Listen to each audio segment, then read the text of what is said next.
আমার ছোট্ট ছোট্ট দুটো দেওর আছে, একজন হচ্ছে মাসি শাশুড়ির ছেলে, একজন হচ্ছে মামা শ্বশুরের ছেলে। তারা দুজনই একই স্কুলে পড়ে এবং তাদের স্কুল থেকে হাতের কাজ দিয়েছে, তাও আবার 15ই আগস্ট উপলক্ষে। সেটা হচ্ছে একটা ময়ূর বানিয়ে দিতে হবে। আমাদের জাতীয় পতাকার যে কটা কালার থাকে জাতীয় পতাকাতে, সব কটা কালার মিক্সড করে একটা ময়ূর বানিয়ে দিতে হবে। সেই মতো তারা সমস্ত কিছু পেপার, পেন, পেন্সিল, আঠা সব কিছু কিনে নিয়ে এসে আমার কাছে ধরিয়ে দিয়ে বললো, বৌদি আমাকে ময়ূর বানিয়ে দিতে হবে। ছোট্ট দেওয়ারের আবদার বলে কথা, না মানলে হয়? তাও আবার আমি তাদের একটি মাত্র বৌদি।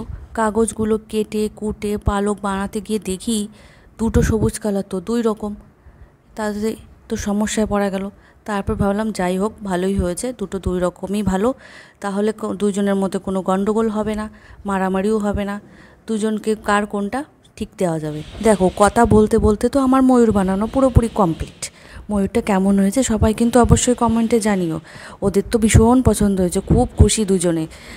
যাই হোক, সকলকে হ্যাপি ইন্ডিপেন্ডেন্স ডে। সবাই ভালো থেকো।